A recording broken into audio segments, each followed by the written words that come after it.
3, 2, 1. Welcome to the Better Than Yesterday Everyday Podcast, where we cover anything related to behavior change that will increase your long-term wellness and happiness. And now, here are your hosts, personal trainer and RNs, Matt and Jenna Lane. What is happening, ladies and gentlemen? Welcome to the Better Than Yesterday Everyday Podcast. My name is Matt. Typically, you'd be hearing, oh, you know what, just step in, just come on in. Jenna's stepping in just for a brief moment. Just say the intro since you're here. And I'm Jenna. Oh, they couldn't hear you. Oh, thanks for leaving my mic off. You're welcome. And I'm his wife, Jenna. Jenna's not feeling too hot, but we're having someone on today that I'm excited to talk about. I've gotten to know him a lot. So I just wanted you to be here just to at least see the man and just so you can say hello to the people, because it's going to be a minute till you be on another podcast.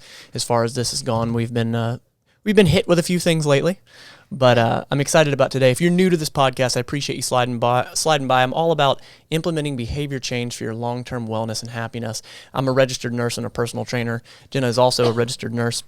And today we have Michael on. Michael, man, how are you, good sir? Hi. Yeah, I'm really nervous actually.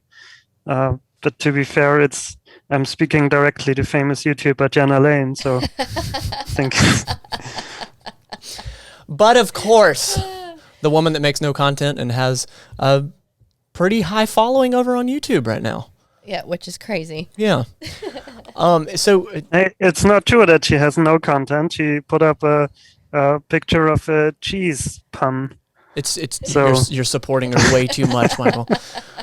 Well, and the cool thing about Michael is he's very different from me in that introverted, extroverted way, and that's why I wanted to bring you on for just a split second, because Jenna's always said that she's pretty introverted as well. For sure. And so that is all, woman. There are other introverted people out there, and I'm excited to talk to them. So I just wanted to bring you on for that.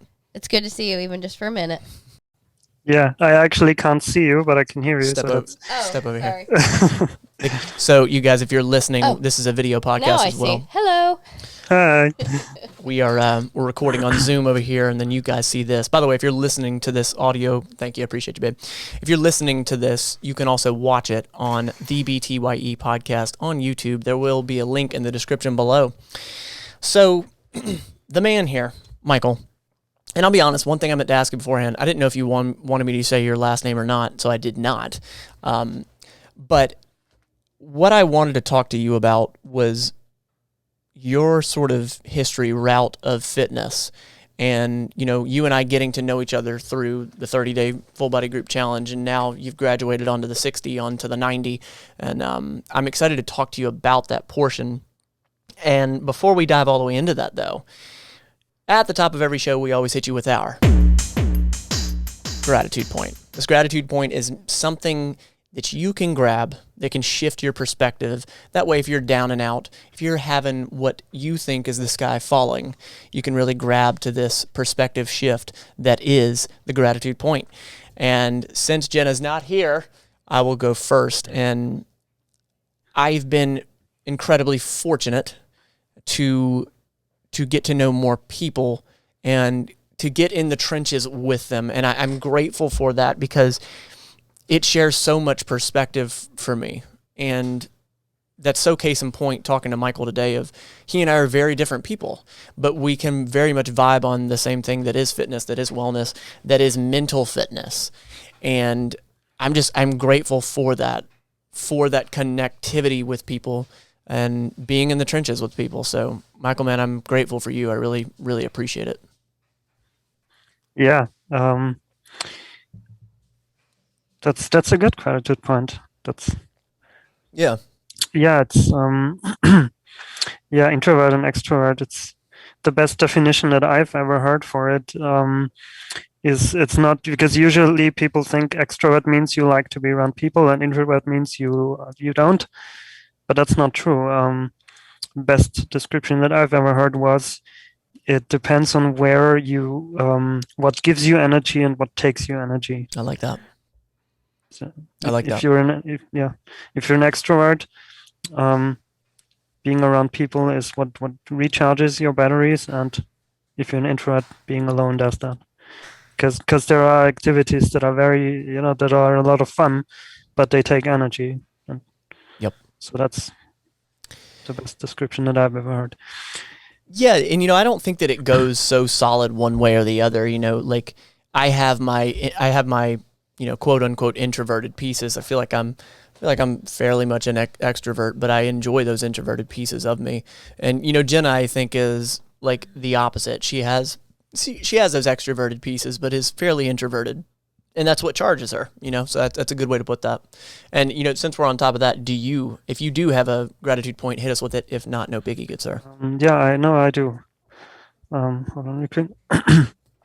Yeah, my gratitude point is basically how the pandemic has changed my outlook on life. So I'm obviously not thankful for the pandemic itself.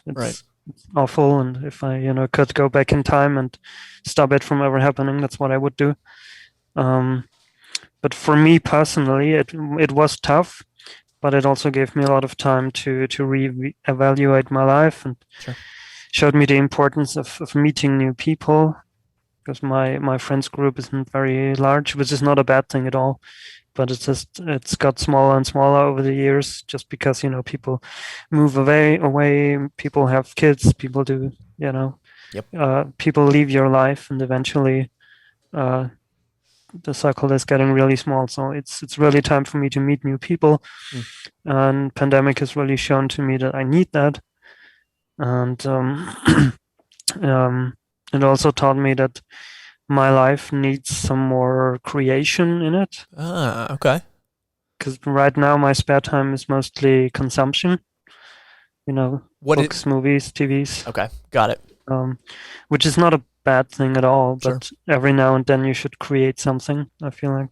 I like that. Not necessarily in an artistic sense, but just, trying a new recipe can also be an act of creation. I like that. And so I've learned this year that I need more of that in my life, and also, last but not least, the pandemic brought me to you guys, to meeting you and the program and everything. So for all those realizations, I'm thankful. That's my gratitude point. Heck yeah, man. I like it. Broad and then also narrow. I like it a lot. Well, and again, I told Michael at the top of this, just before we actually hopped on, like, I don't want this to be an intentional plug for the 30-day full body group challenge. It is something that I've been working on, that I'm very proud of, that I'm enjoying, and but I want to talk about him. I want to talk about his route, and I think it's best to start with, who are you and why are you? Like, how are you the way you are and why are you? I know that's very broad, and you can start that as far back as you want, if that means childhood or if that means adulthood and whatnot. But to explain to someone that doesn't know you, that doesn't speak with you on a weekly basis like myself, how would you paint the picture of who you are? Yeah, that's broad. That's very, very broad. I don't know. I mean, I guess I'm a very private person. Which is weird, considering right now I'm doing a podcast that will go on YouTube for the whole world to see, and Correct. I'm talking about I'm gonna talk about my mental health and all that. So it's weird to say that I'm a private person, but I am. I don't know. Maybe if you want to talk about fitness of. Yeah, no, that's fine. Well, and I think that answers the question. It doesn't have to be a long, Matt soliloquy. It's all good. Being a private person, if that's what first comes to your mind, then that makes total sense. And like I said at the beginning, like, I mean, you know me, man. Like, you've gotten to know me pretty well through the content, and then also talking every week, that like a lot of my life is pretty much an open book, and that's just how I am. And that's what's cool about these conversations, that when two very different people can talk, and especially when it comes to fitness, wellness, mental health, mental fitness, I think that it's going to hit somebody out there. I know that it's going to hit somebody out there, because not everyone is extremely extroverted. Not everyone is extremely introverted. There's mixtures, and I think that that's going to hit. That's why I wanted to have you on. I wanted to have this conversation. So being a private person, stepping into a group aspect. You know what? Let me back that up. Let's talk about specifically what's your history with fitness. My history with fitness is basically non-existent. Okay. Um, So did you play sports at all or anything when you were younger? no. No. Okay. What did you do? In high school, I actually liked PE. I think you call it PE. Yep. Right. I actually liked that. But that was basically the only sport I ever did. Okay. Yeah, I did. I played soccer in primary school, and I was awful at it. I was basically the joke of the team. Okay.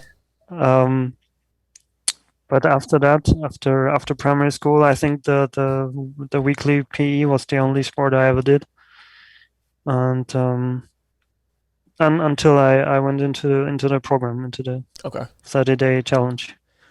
So you know how I am, I'm going to dig into you, and I want to ask about that. So you said you played soccer for a little bit, and then you say you were the joke of the team. When you say that you were the joke of the team, do you mean that in the aspect of like, it just really wasn't my thing and I wasn't really crazy about it? Or was there any of that you were the literal joke of the team which ran you away from it, that created an aversion from it? No, it did not deter me at the time. I had fun with it. I know that I wasn't very good, but it didn't bother me. It was just, to be honest, I can't remember why exactly I stopped.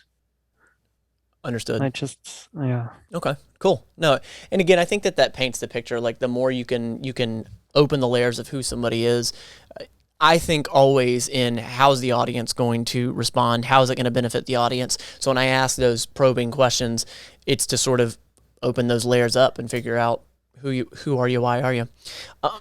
So if you have a very minimal background in, like you said, physical education, sports, all that, then what did you do when you were a kid?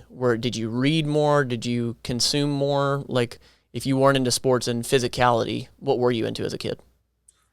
Yeah, I was a lot into reading. Okay. I read a lot. But I mean, it wasn't like I was always indoors. I spent a lot of time running through the woods and climbing up trees and such. So it wasn't that I wasn't like, it wasn't that I was not what did you call it? Physical. Physicality. Right. Yeah. Yeah. I mean, I was kind of just not in any like organized sense. Like for me, sure, I just climbed up trees and such. That was sure. So I mean, in that aspect, I mean, you're a fairly normal kid. It's not like you had an aversion or a reason that you, like you said, you're not even sure the reason why you stopped soccer because you didn't enjoy it. So that makes sense. That makes total sense. So do you think any of that, not really doing the sports and whatnot, do you think any of that had to do with like the group aspect, organization, the group piece? Well, you mean that I wasn't very interested? Yeah. Like, do you think it might have been because of the group aspect, or like, if there was, would you have been more, what attracts you more, group sports or individual sports? If somebody said you have to do one or the other.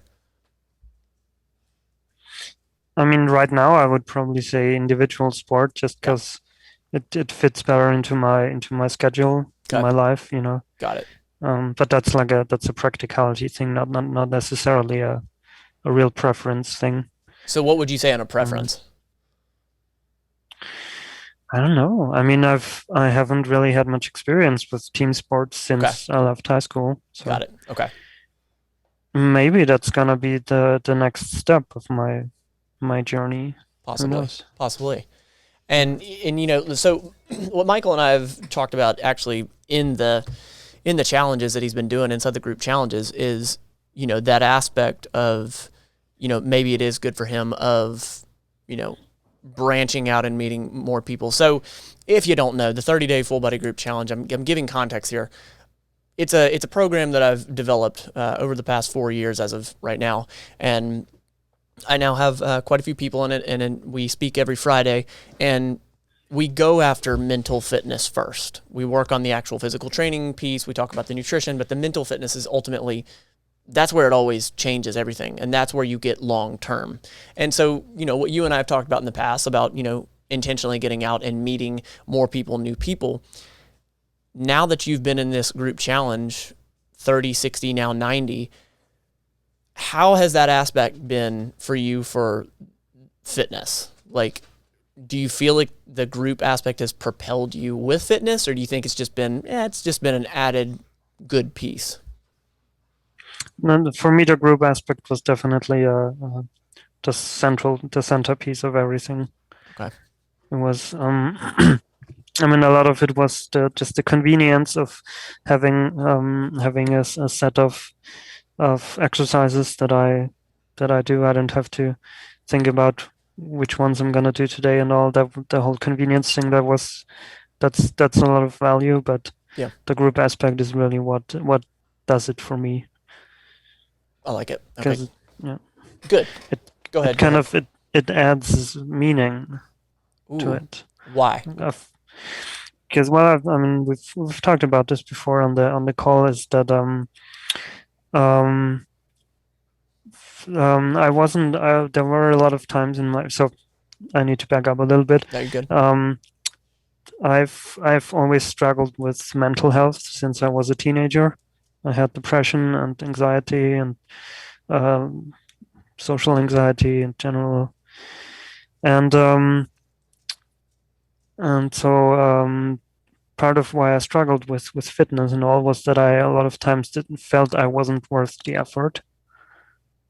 It wasn't just that working out would have been too hard for me. That was also part of it, but that I just didn't feel like I was worth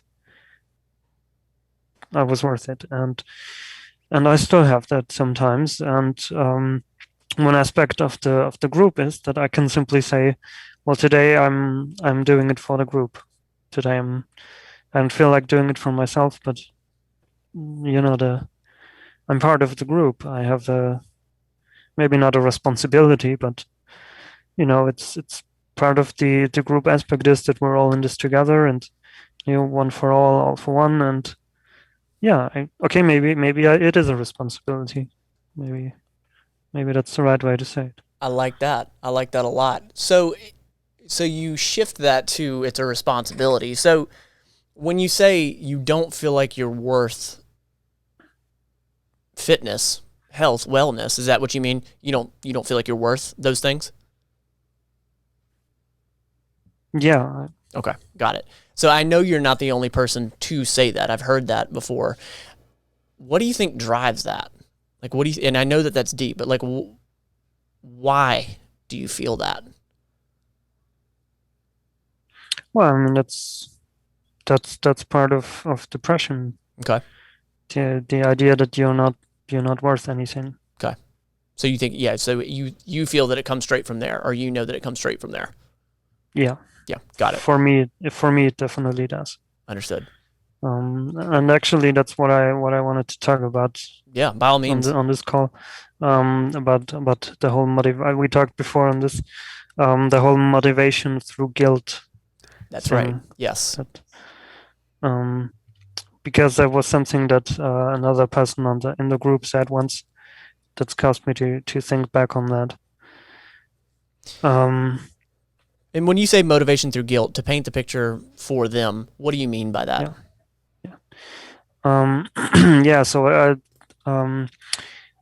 it was something my dad once said to me that first started me to think about this motivation through guilt thing. It was so I'm gonna have to back up a bit if that's okay. Yeah, you're good.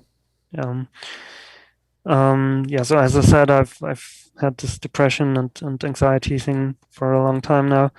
My parents, they did their best. They did the best they could, but they weren't, healthcare professionals or anything like that. They had no way to know that my problems, because every teenager has problems. That my problems were actual clinical mental health problems. Sure. Yeah. They couldn't have known that. I mean, sure. And so because of that, I was not a very productive person a lot of the time. And my dad, he's retired, but he's a very productive person. He has always has projects that he works on, all kinds of things. And one day he tried to motivate me, and he explained that if he slept the whole day, if we didn't do anything all day, if he wasn't productive, then he would feel really guilty. And so the guilt motivates him to get out of bed in the morning and to get things done. Okay. He basically was like, why don't you try that? Essentially, he said, feel guilty. That'll help. Okay. And that was, Did that create friction between you two? yeah, it did. I would imagine so. Yeah. Yeah, I would imagine so. Yeah. In case you couldn't have guessed by now, it didn't work for me. Sure. At all. But the thing is, it works for him. He's not just productive. He seems to be happy with this method, which is not a given. Just because you're productive doesn't mean you're happy. Right. That's not the same. Correct. And that was a memory that was brought back when one of the other people in the challenge, he said on one of the Zoom calls that we as his peers, we help him in this challenge by making him feel guilty, and he thanked us for that. It was bizarre to me to hear.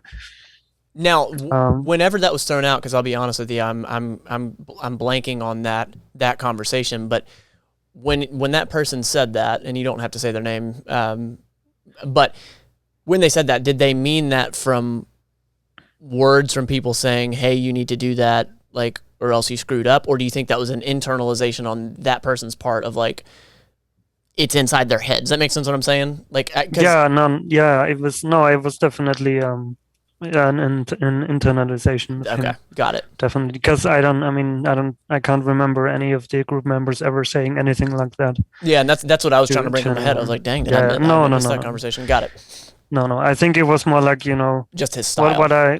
It was more like what I mentioned before about feeling that it's a responsibility. Yeah.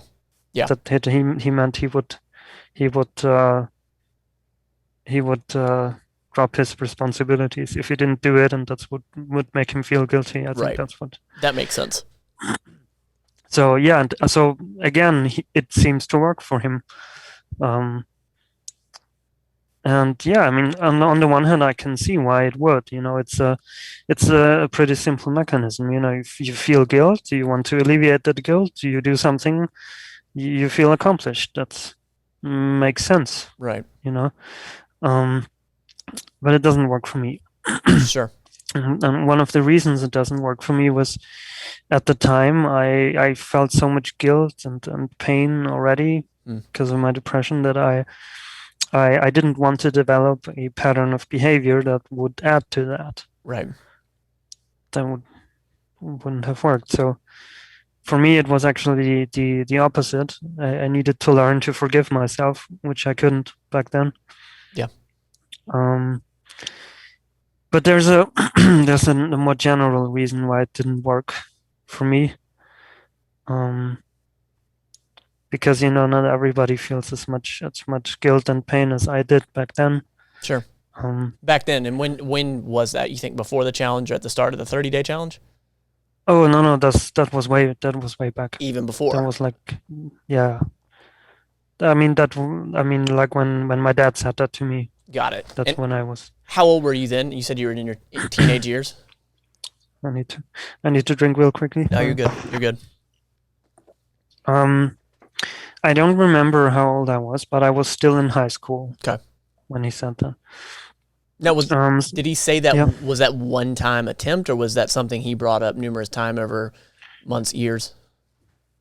Well, he only explained the guilt thing once. Okay, got it. But we often clashed over how much it should work. Sure.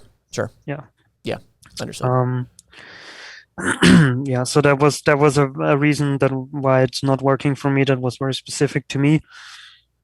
The second reason is also, I don't know why. Anyway, so the other reason why it didn't work for me was when he said that to me, even though he wanted to help, he hurt me with that. I was depressed. I was feeling absolutely awful, and then have someone come up to you and say, "Hey, you should feel guilty." Right. That hurt me. Right. It really did. Yeah. Even though he did it with the best intentions. Sure. And I felt that if that had worked, if that had motivated me, it would have validated him hurting me. Say that one more time. If it had worked, if I had been motivated by that, it would have validated him in hurting me. Okay. You mean for him, it would have validated him? Yeah, maybe not even for him. Really? Maybe just in general, or just for me, Yeah. It would have meant to him, to me, to the universe that it was the right thing to do to hurt me. Got it. Okay. And I just could not do that. Yeah. And that's just, I think, why I generally just don't respond well to any sort of behavior like that, Sure. Where I try to help someone with tough love or whatever you want to call it. I agree. Like another example of that, hope it's okay if I tell that story. Yeah, please. Was in the full body group challenge, and I just want to clarify ahead of time, you are doing a great job in motivating us and keeping us going. But one day, you sent me a message that I think you sent it to everyone, I'm guessing, that said, "If you give up now, I promise no one will cry for you." Right. And just to be clear, I understood why you sent that to me. Right. I understood the intention and everything, and it was in the context of the program and everything. So I wasn't hurt by it. Sure. I wasn't. But I just feel like that without the context, of you being my trainer, and sending me motivational messages all the time, without that context by itself, sure, telling someone, if you give up now, no one will cry for you. Right. I would consider that a hurtful thing to say. Sure. And so even though it didn't hurt me in this instance, it did not motivate me either. Right. Because when someone says or does something that can be considered hurtful, I don't want that to affect me positively, because I don't want to validate hurtful behavior. Sure. Does that make sense? Oh yeah, without a doubt. And you're 100% right. I think that context is huge. I think that if you read that at face value, it is very abrupt. It's it feels heartless when you read that. I think the sort of the reason behind that, when you do put it into context, is realizing that ultimately means that the responsibility is on you, and no one is going to force you or make you or truly cares as much as you do. But you're right. You take that at face value, and it seems quite cold. I feel that for some people, that message is not often pushed enough. Again, if you respond to that type of thing. And I don't believe that there is a one-size-fits-all mental fitness approach for everybody. I think it's extremely delicate. It depends on so much of your past. It depends on, have you ever been diagnosed with anything? Are you not having currently? Are you in a good positivity snowball? Are you in a good moment? I mean, I think that it is a lot of context. Yes. For me, I know that when I did take notice that what I'm doing with my fitness, mental fitness, my life, all that, when I started focusing on what did I truly want, that's when I was able to start making decisions just based out of what I truly wanted. And I think that's the basic thing behind that. And I think that when you don't explain that, again, in context, when you don't explain that, when you don't offer that, and you go the opposite route of sort of sugarcoating it or making it just seem better than it really is, or giving an answer that feels good, I think that that's when someone doesn't really care as much, if that makes sense, because it's easier to say that thing, it's easier to say the thing that is sugarcoated.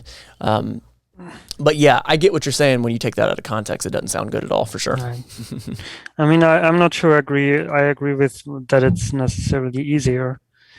I just I've because I am so I don't know how to probably say it, like, not that I'm triggered by it, but I'm Sure. just very sensitive to that sort of Sure. thing.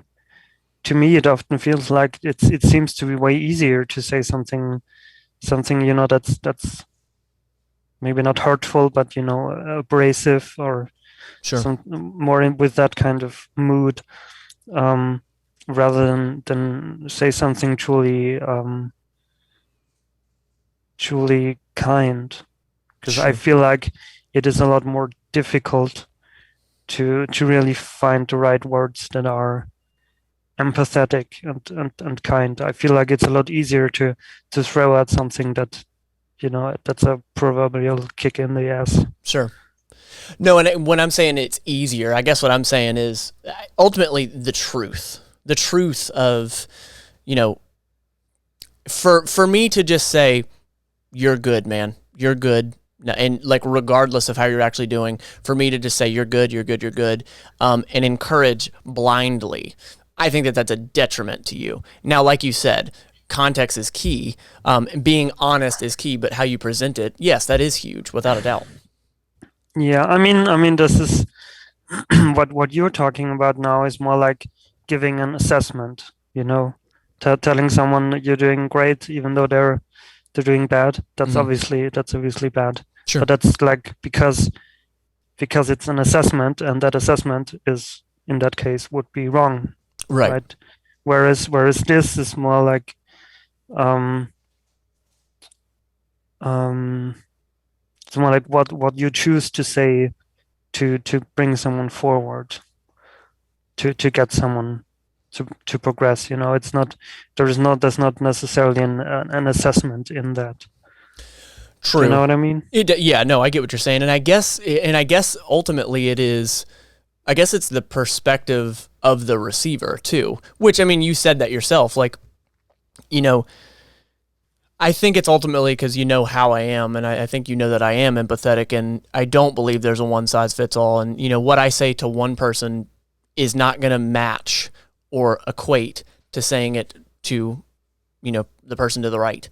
Like, the approach of it is going to be different for each person. But I guess ultimately, like we were talking about, just the truth of it has to be presented when it comes to, I'm trying to progress in something, if that makes sense. Does that make sense?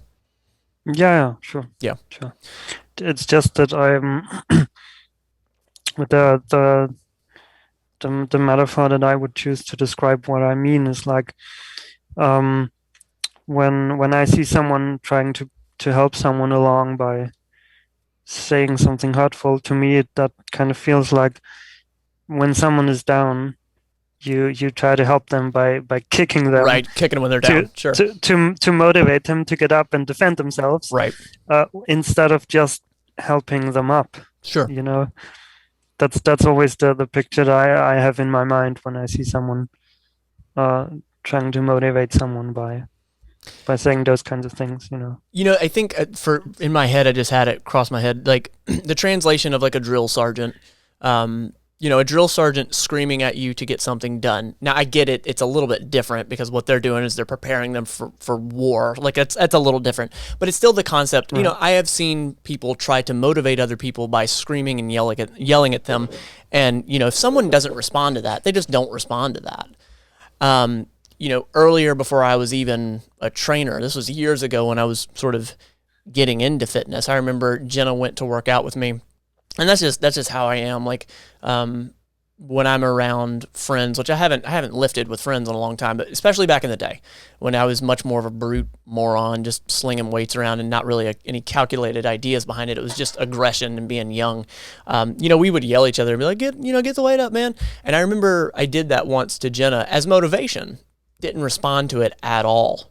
Just none of it. And, I never forgot that. And I think that that's the same thing, that not everybody responds to that being screamed at. And I think that's that right there, that's along the same lines of what we're talking about. It's just not everybody responds to that. And I think that it's important that you know that, you know? Yeah, definitely. Yep.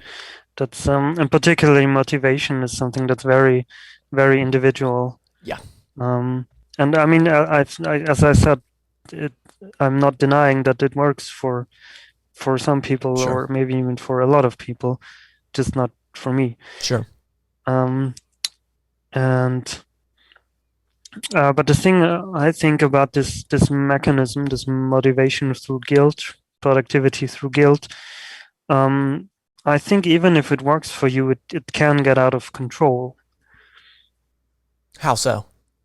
Because if this with this idea, if you are not productive enough, feel guilt. Okay. What you can end up with is that guilt becomes your default setting. Sure. You always feel guilt unless you do something productive, and that can lead to a situation where you can't stop, because you could always do more. You could always do one more set of exercises. You could always do one more thing around the house. And so what you can end up with is the situation where, as long as you're not working yourself to complete exhaustion, you feel guilt. Yep. And I've shared this picture in the group. I don't know if you've seen it, where it's like doing your best does not mean working yourself to complete exhaustion. That's not what it means. Yep, I like that. But you can end up with this mentality that it does. That Yeah. Unless you're working until you drop that, you feel guilt. Yep. And that destroys you. And I think it's important not to mistake this inability to stop with strength. Yep. And I also feel like one of the reasons why this is so dangerous is because at first it can seem like it's just an entirely positive thing. You do this and it helps you to get things done. You learn stuff, you become better. It doesn't seem like it's in any way bad, especially when viewed from the outside. You know what I mean? Yeah, no, 100%. That can go toxic really quickly. And,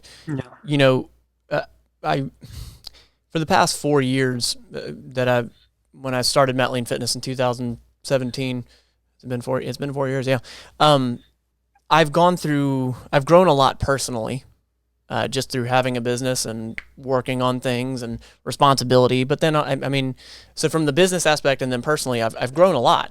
And, something I've done a much better job at here lately is learning to not judge myself. And that's personally, and then from a business standpoint. And I think that is the piece of what we're talking about here, of the person that feels that they have to work themselves to the bone, and if they don't do that, they've failed. I feel that right there is born of judgment. And I think also a lack of practicality. I think there's also like this, hustle culture that is out there that's very sexy, and like everyone's an entrepreneur now. And if you're not hustling 24/7, you're not working. But what I go to with that is, are you happy? And again, like you said, I agree with you. I don't think that it makes sense for everyone to operate off of guilt. I think that it absolutely can get out of control. And I've done it to myself. When I was earlier into business and fitness and all that I would judge the hell out of myself that I didn't get all the things done that I should have, that I feel that I should have gotten done. I put all these deadlines on myself, and the guilt that I felt was all self-induced. No one was forcing me to do that. And you're right, it absolutely can get out of control. So I think that comes from a judgment place. It does. And the thing with it is also that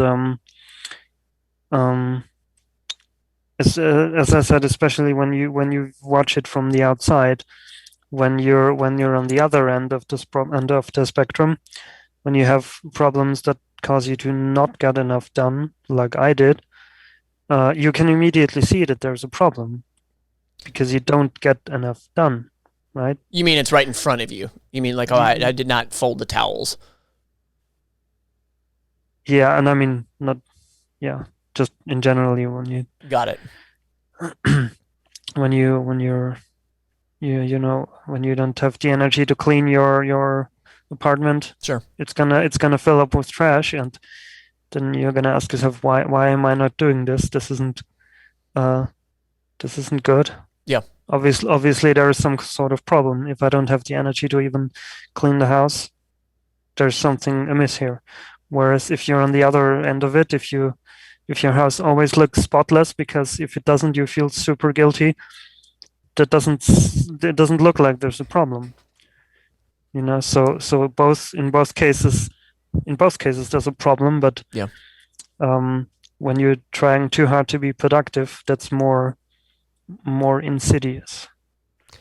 So then I'll ask you that, like, how do you manage those waters? Not well. All right. And so, like, why is that? Like paint the picture of what that looks like. So if you haven't done whatever you feel that you're supposed to do, like, does it send you down sort of a rabbit hole of that negative piece that we're talking about? No, not really. I mean, right now, to be honest, my own strategy is just not to do it and suffer the consequences. I mean, well, obviously that's also not sustainable. Right. It's just, I'm really trying to rebuild, like the whole starting with the challenge was because that was one aspect of my life where I just knew that wasn't sustainable. I wasn't eating well. I wasn't exercising. It wasn't good for me, and so I'm starting the program, and so I'm right now just trying, one aspect of at a time to get my life together. Yeah. But yeah, I wouldn't say that I'm good at it, at getting things done. Okay. So Well, and I speak from my own experience. I'm not saying that anybody else has this, but it's not the same thing. But my level of organization, my ability to check a checklist off and all that when it comes to having ADHD, and I really don't want to point the finger at stigma or call anyone else out. I'm talking about specifically me. It's just a very objective thing that, all of my life, it has been a little bit more difficult. And, like when I do take the medications that I take, it helps. I mean, it's just as objective as it could possibly be. There is a certain amount of effort that I feel I have to put in to be involved with it. But it's not easy. For me, it is something that I don't want to say I struggle with. I don't want to make it seem that dramatic, but it is something that I continuously work on, if that makes sense. So I share that maybe empathy with what you're talking about. Obviously, I can't know what you're going through, but I think that might have some small translation. yeah. I mean, as I said before, for me, the whole forgiving myself was a big key. Just I didn't have the energy to get anything done, and that would make me feel. It would make me feel super guilty. It just didn't motivate me. Yeah. And now I've kind of got that aspect nailed down. How? I don't. How do you forgive yourself? Like, is it do you say it out loud, or is it more just a thought, or how is that? There isn't really a method to it. Okay. I don't know. It's just, maybe it was just that I understood at some point that it wasn't. It just made everything worse. Beating yourself up. Yeah. Okay. I mean, part of it was just that I did a lot of therapy and went over my whole childhood and everything, and just learning that I didn't choose to become depressed, and that it's not my fault that I'm depressed, and yeah, by extension, I feel like it's not my fault when I don't have the energy to get a certain task done. 'Cause, if it's not there, I can't use it. So I don't. I mean, it's not like I'm not saying that my idea is that I'm not responsible for my own actions. Sure. That's not at all what I'm saying. Sure. But yeah, there is a cause and a reason why I am this way, and it's not something that I chose or that I can be blamed for. Right. And I'm still responsible for my own actions. I'm not a puppet, but yeah, and there is a cause that's not my fault, and so I shouldn't feel guilty for it. So do you think for you it's like it is those aha moments of actually being in therapy, or if it's self-realizations, and then just maybe internally reminding yourself, maybe it's not like a I'm going to write it down, because you know how I am and what I've suggested in the past to some people that might struggle with self-judgment and all that. But like for you, it's going to therapy, and internally, do you have to remind yourself of that? Of like, don't judge myself? Yeah, I do. Okay, got it. But that seems to work. Yeah, I mean, that part of it works. Got it. If I don't get something done, and then I learn not to judge myself for it, the thing is still not done. Eventually I'm gonna have to learn to get it done. So it's just a first step. You took the words out of my mouth of, like beforehand, before you did not have this acknowledgement of like, look, it's not that I'm like lazy, or like there's a reason behind this, and that frees you of, that judgment. It allows you that. Now you're right. It's that first step. Yeah. What? And I mean, yeah, sorry. Go ahead. Go ahead. Yeah, I mean, it's also another example of something that obviously wouldn't work for everyone. And that's I've actually had someone in my life who just could not understand that, because to them I was just making excuses. Okay. To them, if I said I couldn't do that, I just couldn't. It was not in my powers. Sure. That was an excuse, and they could not understand why I considered that progress. Did that piss you? Did that piss you off that they couldn't understand that piece for you?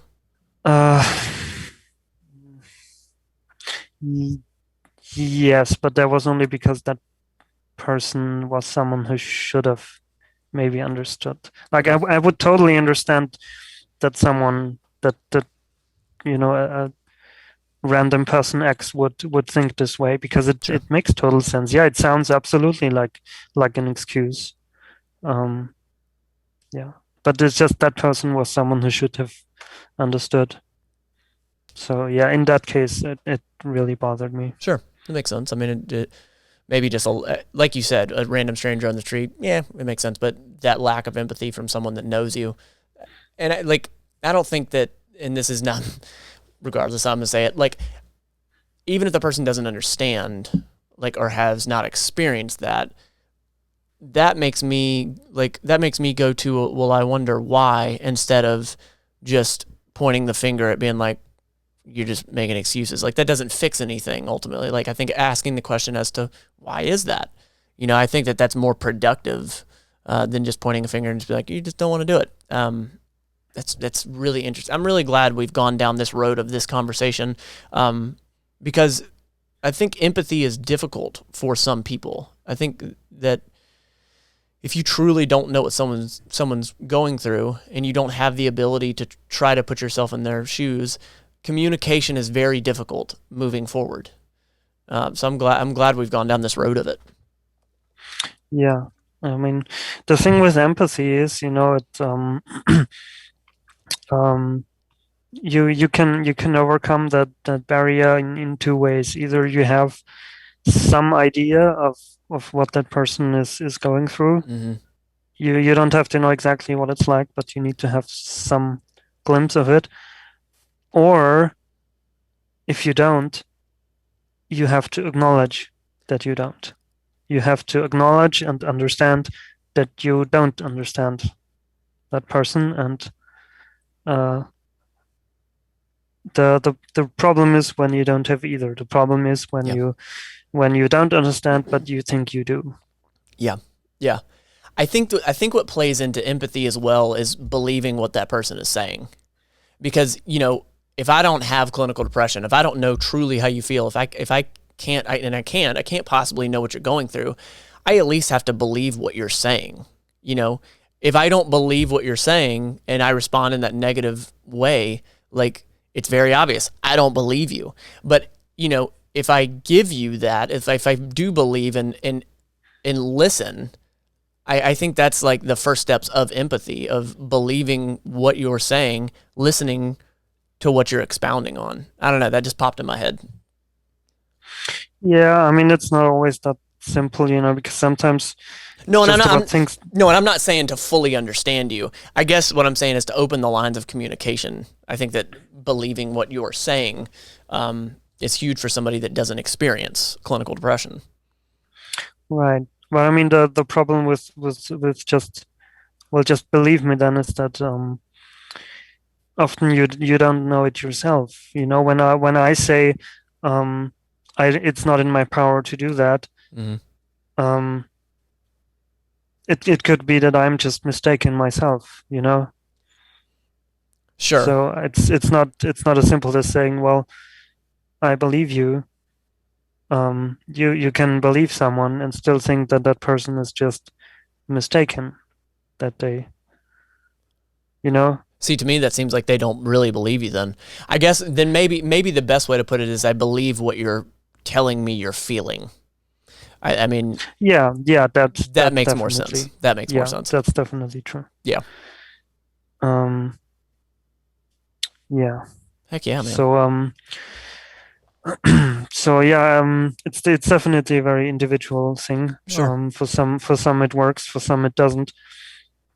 So, I the thing is, if it does work for you, if you're that kind of a person, how do you avoid this getting into this this negative spiral where guilt becomes the default setting? Yeah, and guilt is then the negative piece of your motivation. Yeah. Yeah. So, and I came up with 3 points. I love it. On how to. So the first one is that trying to remember that this entire mechanism of motivation through guilt is supposed to be just a tool. It is not supposed to be an actual moral judgment.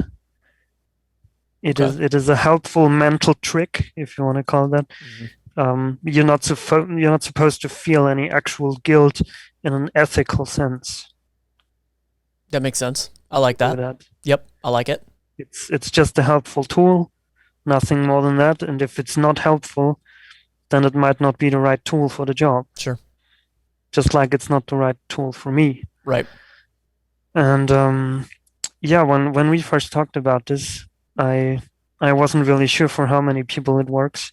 I thought maybe it's sort of a unicorn technique. Right. It only works for a handful of people. But maybe it's the other way around. Maybe I'm the unicorn because it doesn't work for me. But the point is, it really doesn't matter for how many people it works. It only matters if it works for you. Spot on, good sir. Yep, I fully agree with you. Yeah. So that's the first point, remembering that it's just a tool, not a moral judgment. Yep. The second thing is to see your downtime when you're not productive as being valuable on its own, because I know I've seen it with some people that see the only value of downtime in the fact that you recharge to be productive again. Yep. And they don't see that leisure time as being valuable beyond that. Yep. And I think that it's much better to think of the time when you enjoy yourself as being valuable in itself, and not just that its value is that it will help you to get back to work again. I actually feel like that the word recharge that you use for that, I feel like the word itself implies that it has no value of its own, because when you recharge your phone, that's when it's useless. If you can have a phone that you never need to recharge, that's what you would want. So I feel like in a way, just the word recharge itself implies that this time is useless by itself. Really? Kind of, yeah. Huh. Interesting. I know it's not always meant like that. Sure. Yeah. But if you think about it, it kind of, there is that association, I think, maybe unconsciously sometimes, that when that's my recharge time, it kind of implies that it's the purpose of this time is just to get you back to work. Okay. And I think that's not a healthy way to think about the time where you're supposed to enjoy yourself. Got it. Okay. That makes sense. I can see where you'd come from that angle. That makes sense. And that's, that's something that I have struggled with, of not valuing the downtime really in any fashion.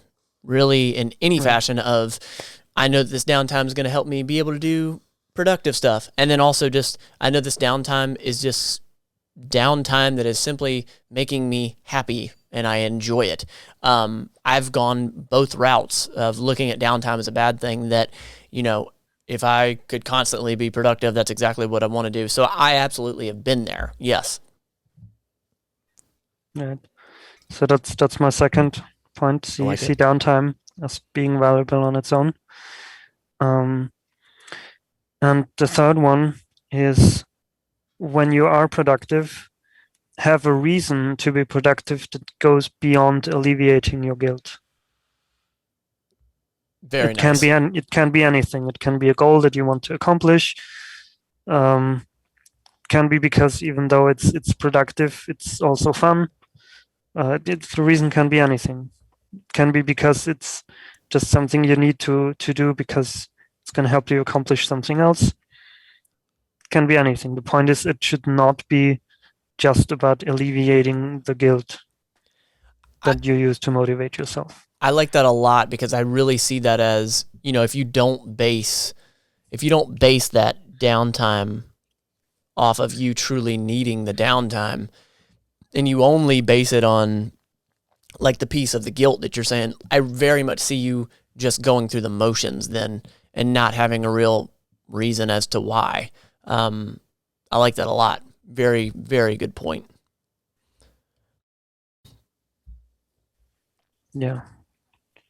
Because that's something I also saw sometimes, where people that, like, not even just I'm gonna do an extra exercise. I've seen people that were like, I'm gonna learn Japanese, and which is normally would be great. Learning other languages is a fantastic thing. But in that instance, I hope that person never watches this podcast. In this instance, I knew that it was really just about the fact that they wanted to do something because they couldn't do nothing in that moment. Yeah. And they decided not, hey, I'm gonna jog for 20 minutes. No, they said, I'm gonna learn another language. Yeah. That's from a different language family. That's gonna be hard to learn just because I can't do nothing right now. So, and I think that's basing the decision on what you truly want to do as compared to just wanting to do something. That makes total sense. Yeah, that was in that moment kind of disturbing to me. Mm-hmm. That not that they wanted to learn another language. Again, learning other languages, great. Japanese is a fascinating culture, fascinating language. Yeah. If you want to learn Japanese, that's awesome. Yeah. Really cool. But choosing something like that just because you don't want to do nothing, that was kind of disturbing to me at the time. Yeah. Yeah, that makes sense. Because Go ahead. I cut you off. Yeah, no, that was basically. Yeah, that makes sense. And, for me in my life, when I really truly started looking at what do I want in my life, and basing that off of what's going to make me happy, it really creates the inability to just start doing stuff just to stay busy. I think you still have to be conscious of it. I'm not saying if you just focus on, I just want to be happy, like you're not going to make any of those decisions that might not be as good for you. But when the soul of your decisions are based on, happiness, what do I truly want to do? It is like right now, that would never be my decision to be like, I'm just going to learn a foreign language just because because I have things that I truly want to work on and do. So that makes sense. I like that a lot. Yeah. Well, so tell me this, and this is a deep one, but everybody's definition is different. But what is your definition of happiness?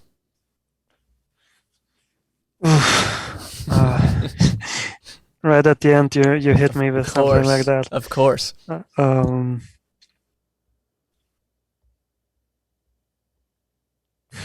I don't know.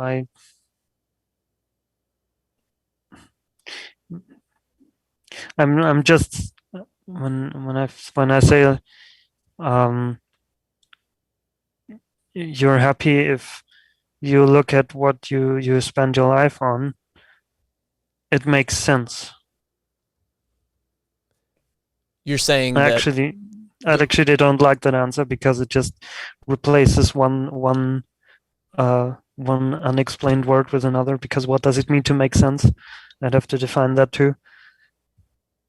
But it's kind of the best that I can come up with right now. No, and that's okay. That's okay. Like, do you feel like happiness is for you? I'm not saying for anybody else, but for you, does that mean that looking back at your life, you've done something? It could be that you learned Japanese, whatever. Like, is it that you've done certain things? Is it that you've made certain relationships? Is it that you've made a certain amount of money? Is it within certain areas like that for you? No. Okay. I mean, maybe in a way. I mean, I've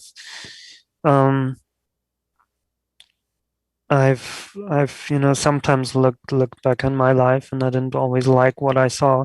But for example, there is one person that means a lot to me, that once said to me that how much of a positive influence I had on her life, because she struggled with a lot of things herself, and we've known each other for many years, and I don't want to sound too arrogant, but it's just I've sometimes pushed her to do certain things that turned out to be a good influence on her life. Sure.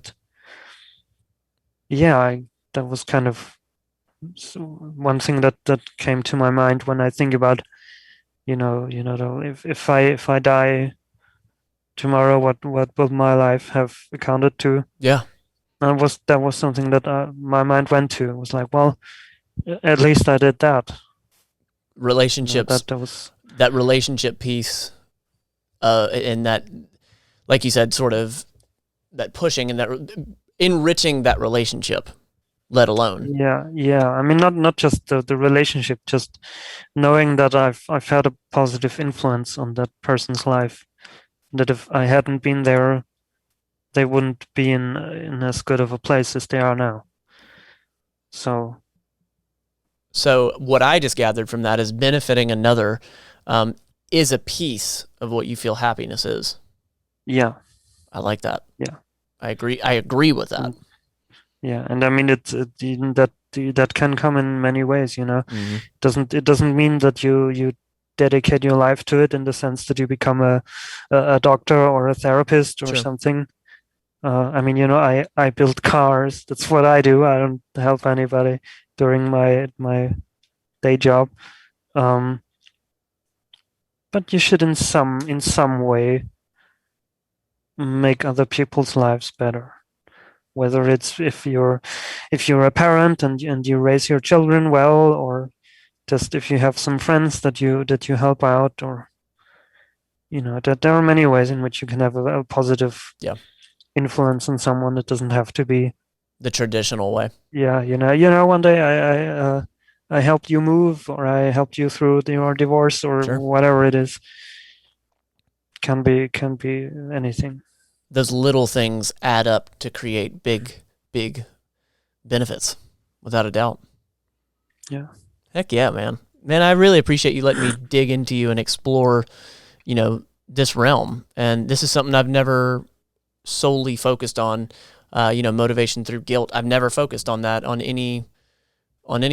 actual episode being it. So I appreciate you bringing that, because, I know that we unlocked some things for some people, and I appreciate it. It means a lot, man, without a doubt.